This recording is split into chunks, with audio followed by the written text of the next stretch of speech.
Once upon a time, in a lush green forest, there lived a clever chameleon named Charlie and a cunning crow named Carl. Charlie, with his vibrant colors, could change his appearance to blend in with any environment. Carl, on the other hand, had sharp eyes and a keen intellect. One sunny day, Charlie decided to put his wit to the test and play a little trick on Carl.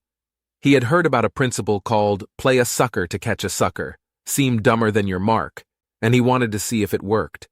He knew that if he could seem less intelligent than Carl, he could take advantage of the crow's knowledge. Charlie began his plan by pretending to be confused and clueless. He deliberately acted as if he didn't know the simplest things, asking Carl questions about things he already knew. "Carl," Charlie said, "what is that big glowing ball in the sky? I've never seen it before." Carl, being a wise bird, was surprised by Charlie's apparent ignorance. He eagerly explained, "That's the sun, Charlie. It shines during the day and provides light and warmth. Don't worry, I'll teach you all about it." Delighted, Charlie continued his act. He asked Carl more questions, pretending to be fascinated by the forest and its inhabitants. Carl, thinking he had found a friend who needed guidance, happily shared his knowledge, unaware of Charlie's true intentions.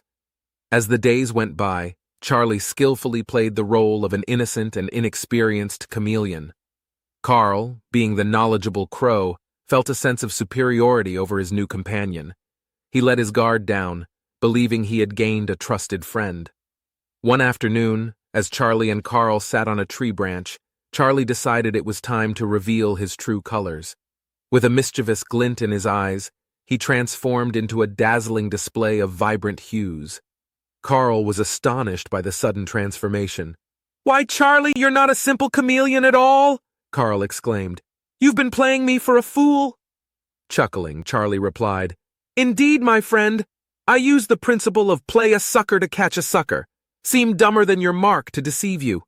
By appearing less knowledgeable, I gained your trust and learned valuable information from you." Realizing he had been outsmarted, Carl couldn't help but admire Charlie's cleverness. "You certainly lived up to your reputation, Charlie. I underestimated you completely." Charlie, now content with his victory, explained, "But remember, Carl, although this principle can be tempting to use, it's important to approach it ethically. Deception and manipulation can harm relationships and trust. It's better to build genuine connections and foster open communication." Carl nodded, acknowledging the wisdom in Charlie's words. From that day on, they became true friends, sharing their knowledge openly and respecting each other's strengths and weaknesses.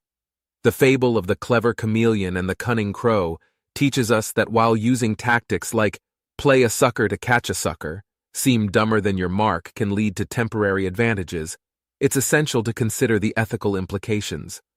Building trust, authenticity, and open communication are far more valuable in the long run, fostering genuine relationships and positive outcomes for everyone involved.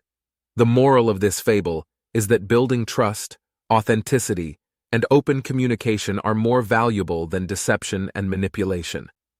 While tactics like play a sucker to catch a sucker, seem dumber than your mark, may provide temporary advantages, they can harm relationships and undermine trust. Genuine connections and honest interactions lead to healthier relationships and positive outcomes in the long run. It is better to be true to oneself and foster open communication rather than resorting to deceit and manipulation.